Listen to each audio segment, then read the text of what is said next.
The roots of media bias can be traced back to the 19th century, a time when newspapers and other sources of information were driven by profit and political agendas rather than a commitment to objective reporting.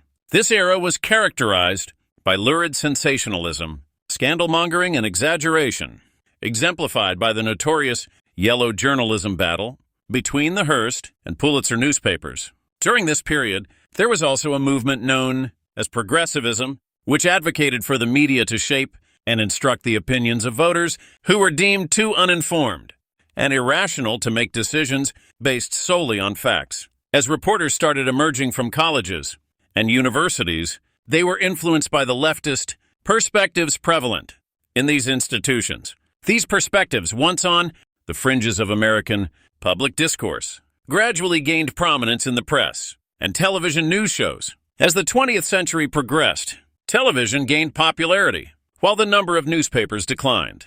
This shift resulted in a consolidation of power, with the three major television networks and the influential metropolitan papers, such as the New York Times, having unparalleled control over public information.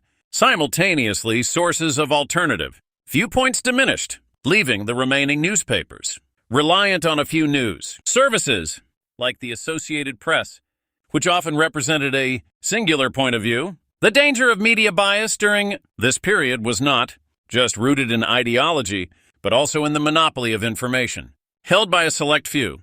However, the 1980s marked a turning point with the emergence of talk radio, cable news shows, and, most significantly, the Internet. These new platforms introduced competition to the mainstream media, offering voters a plethora of choices for news and opinion. Biased reporting from the past could no longer go unchecked, as alternative sources of information swiftly exposed and challenged it. Today, we find ourselves in a similar situation. Citizens now have numerous options for accessing news and information, as well as an array of alternatives that counteract and correct the partisan biases of the mainstream media. This transformative media landscape places the responsibility for discerning truth from partisan spin where it belongs, with the free citizens of a democratic society. It is their civic duty to actively seek out and evaluate information before making decisions concerning political parties or policies. With the rise of multiple sources of information,